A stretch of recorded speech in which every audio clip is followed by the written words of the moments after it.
ये मामला है निवाड़ी जिले की ओरछा तहसील के ग्राम बागन में स्थित खसरा नंबर 501 का। और वो तो पीड़ित व्यक्ति था ना, वो अपनी दुकान चला रहा था। 10 साल से उस दुकान पे, उस जगह पे, उस जमीन पर रह के वो अपना घर चला रहा था। तो अगर उसकी दुकान को जला दिया जाता है, उस पर कोई कार्रवाई नहीं होती है, कोई एक्शन नहीं होता है, तो ऐसे में एक व्यक्ति कहाँ जाएगा? जिला कलेक्टर के पास ही तो जाएगा, जिला प्रशासन से ही तो। नमस्कार दोस्तों, मध्य प्रदेश अजब है, सबसे गजब है, और उससे ज़्यादा गजब हैं यहाँ के घोटाले, यहाँ के अधिकारी, यहाँ का सिस्टम, यहाँ का प्रशासन। ये सिर्फ एक आरोप नहीं है, यह सच्चाई है मध्य प्रदेश की। क्योंकि एक तरफ तो मध्य प्रदेश को जब आप घूमने निकलेंगे तो आपको बड़ा अद्भुत मध्य प्रदेश दिखेगा, अकल्पनीय मध्य प्रदेश दिखेगा। वहीं दूसरी तरफ जब आप मध्य प्रदेश की ज़मीन पर उतरोगे, मध्य प्रदेश के लोगों से मिलोगे, मध्य प्रदेश के ग्रामीण जनों से मिलोगे, तब आपको सुनने में आएंगे ऐसे ऐसे घोटाले, ऐसे ऐसे घपले, जिसको सुनकर आप भी सोच में पड़ जाएंगे। इस वक्त मैं मौजूद हूँ निवाड़ी जिले के ओरछा में। आज एक बार फिर मैं आपके सामने ओरछा से, निवाड़ी जिले से एक ऐसा मामला लेके आया हूँ, ऐसी खबर लेके आया हूँ जिसको सुनकर आप भी चौंक जाएंगे कि क्या वास्तव में मध्य प्रदेश के अंदर, निवाड़ी जिले के अंदर सिस्टम में बैठे प्रशासनिक लोग संगठित अपराध कर रहे हैं। वो मिलकर ज़मीनों का हेरफेर कर रहे हैं। एक तरफ तो यही अधिकारी बड़ी बड़ी कार्रवाइयाँ कर रहे हैं, वहीं दूसरी तरफ जो ये गलतियाँ कर रहे हैं, जो ये घपले कर रहे हैं, उनके खिलाफ जब शिकायतें हो रही हैं, आवेदन जा रहे हैं, तो उसको नज़रअंदाज कर रहे हैं। कैसे एक पट्टे की ज़मीन को बिना कलेक्टर की अनुमति के बेचा गया, और एक बार नहीं, 2 बार। मामला थोड़ा बड़ा है, थोड़ा रोचक है। तो मैं आप लोगों से बोलूँगा कि अगर आपको समझना है कि कैसे सिस्टम के अंदर बैठे लोग, सिस्टम के अंदर बैठे अधिकारी एक संगठित अपराध करते हैं, अगर उसको आप समझना चाहते हैं तो इस खबर को पूरा देखें।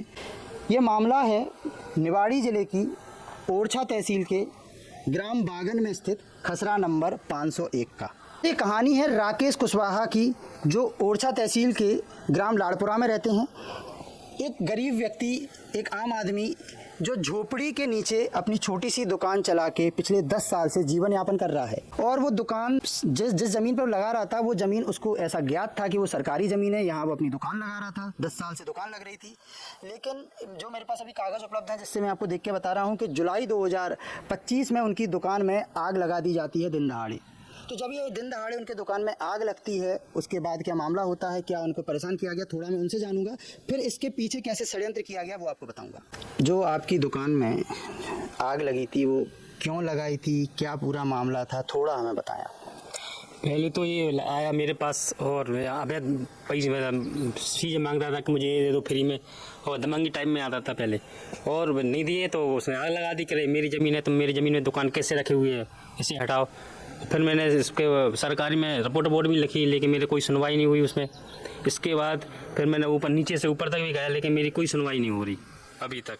नहीं, तो जब आपकी दुकान में आग लग गई, आपने आवेदन दिया, सुनवाई नहीं हुई, तो फिर उसके बाद आपने आगे क्या किया?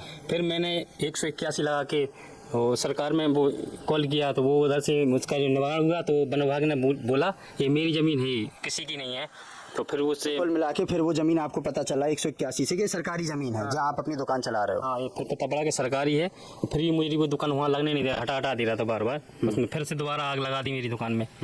इसका फिर मैंने गया, इसके बाद फिर उसके बाद गया कलेक्टर मैडम के यहाँ गया, तो वहाँ से आवेदन लेके फिर तहसील में दिए, मतलब आया, लेकिन अभी भी कोई सुनवाई नहीं हो रही उसमें। तो ये आपने सुना राकेश कुशवाहा को, जो ओरछा तहसील के लाड़पुरा गांव के निवासी हैं, जिनकी दुकान में जुलाई 2025 में आग लगाई जाती है, दिन दहाड़े आग लगाई जाती है। उसके बाद ये आवेदन देते हैं, नीचे से लेके ऊपर तक आवेदन देते हैं, कोई कार्रवाई नहीं होती है। उसके बाद ये 181 करते हैं। 181 की जो इनकी शिकायत होती है वो होती है 29 अगस्त को, जब इनकी कोई सुनवाई नहीं होती है। उस 29 अगस्त 2025 की CM हेल्पलाइन में जो निराकरण निकलता है, उसमें ये बताया जाता है कि यह ज़मीन वन विभाग की ज़मीन है, और 30 सितंबर 2025 को यह शिकायत बंद कर दी जाती है। उसके बाद आगे की कहानी मैं आपको बताता हूँ कि 30 सितंबर से ये फिर से प्रयास में लग जाते हैं कि वहाँ पर ही अपनी दुकान लगाएं, क्योंकि वो सरकारी ज़मीन है। और इस दुकान के पास ही एक यात्री प्रतीक्षालय बनी है, जो कि ये फ़ोटो मैं आपको दिखा रहा हूँ। यह फ़ोटो 23 दिसंबर 2020 की है, यानी ये फ़ोटो ही यह प्रूफ कर रही है, यह सिद्ध कर रही है कि करीब 6 साल पहले तक भी यह दुकान यहाँ मौजूद थी। ये छोटी सी झोपड़ी गुमटी वहाँ पर लग रही थी, और उसके पहले जैसा कि इन्होंने बताया कि करीब 10 सालों से यहाँ पे दुकान लगा रहे हैं। तो जब इन्हें 181 से पता चलता है कि यह वन विभाग की ज़मीन है, तो इन्होंने फिर से कोशिश की, फिर से वहाँ जाने अपनी दुकान लगाने का प्रयास किया। तो वहाँ पर जो उस ज़मीन के मालिक है, जो अभी तक इनको पता था कि ये सरकारी ज़मीन है, वो आके इनको बोलते हैं कि नहीं, ये पट्टे की ज़मीन है या मेरी ज़मीन है और इस ज़मीन को मेरे द्वारा बेच दिया गया है, तो अब आप यहाँ से हट जाएं।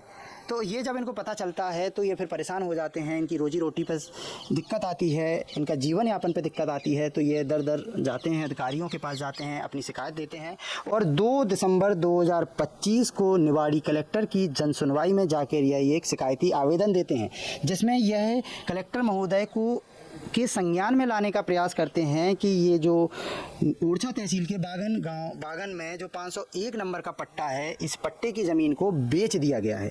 उनकी कोशिश सिर्फ यह थी कि इस पट्टे की ज़मीन को बेच दिया गया है, तो मैडम आप इसका संज्ञान लें, क्योंकि आपको बता दूं कि एक पट्टे की ज़मीन को बेचने के लिए कलेक्टर की अनुमति लगती है। जब तक जिला कलेक्टर इसके लिए परमिशन नहीं देता है, अनुमति नहीं देता है, कोई भी व्यक्ति पट्टे की ज़मीन को बेच नहीं सकता है, खुर्द बुर्द नहीं कर सकता है। यह शासन का नियम है, और इसी नियम के तहत निवाड़ी जिले में जिला प्रशासन ने पिछले दिनों कई बड़ी कार्रवाई की है। जिस कार्रवाई को पढ़ते हुए, जिन कार्रवाई को देखते हुए यह जिला कलेक्टर के पास पहुंचते हैं 2 दिसंबर 2025 को। अब आप ये तारीखें देखिएगा, 2 दिसंबर 2025 को ये पहुंचते हैं, आवेदन देते हैं मंगलवार की जनसुनवाई में, लेकिन कोई कार्रवाई नहीं होती है। ये फिर कोशिश करते हैं कि कोई कार्रवाई हो जाए, कोई कार्रवाई नहीं होती है। और 19 फरवरी 2026, ध्यान दीजिएगा, 2 दिसंबर 2025 को जिला कलेक्टर को यह संज्ञान में लाने की कोशिश की गई कि मैडम एक ज़मीन है, जिस पट्टे की ज़मीन है, इसको बेचा जा रहा है, इससे मुझे बेदखल किया गया है, और यह क्या आपकी अनुमति से बेची गई? अगर ऐसा कुछ है तो आप भाई इसको समाधान करिए, निराकरण करिए।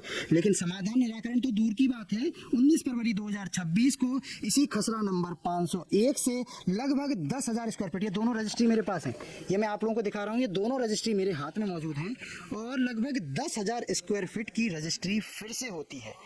अब ये जब रजिस्ट्री हो जाती है तो यहाँ पर ये व्यक्ति फिर परेशान होता है कि आज तो मुझे मैं वहाँ पर रोजन जीवन यापन कर रहा था, मुझे भी हटा दिया, और यहाँ पे तो रजिस्ट्री पर रजिस्ट्री हो रही हैं, और ना ही जिला कलेक्टर, जिला प्रशासन की तरफ से यह बताने का भी प्रयास किया जा रहा है कि नहीं भैया, जो भी हो रहा है सही हो रहा है। क्योंकि एक आम आदमी को यह भी जानने का अधिकार है कि क्या ये जो काम हो रहा है ये सही हो रहा है या गलत हो रहा है। और वो तो पीड़ित व्यक्ति था ना, वो अपनी दुकान चला रहा था, 10 साल से उस दुकान पर, उस जगह पर, उस ज़मीन पर रह के वो अपना घर चला रहा था। तो अगर उसकी दुकान को जला दिया जाता है, उस पर कोई कार्रवाई नहीं होती है, कोई एक्शन नहीं होता है, तो ऐसे में एक व्यक्ति कहाँ जाएगा? जिला कलेक्टर के पास ही तो जाएगा, जिला प्रशासन से ही तो आशा करेगा, सरकार से ही तो वो आशा करेगा कि वो उसकी मदद करे। लेकिन मदद के नाम पे अभी तक कुछ नहीं होता है। आवेदन लिए जाते हैं, रख लिए जाते हैं, लिए जाते हैं, रख लिए जाते हैं। अब आप देखिए कि जब ये दूसरी रजिस्ट्री हो जाती है तो फिर नामांतरण के समय आता है।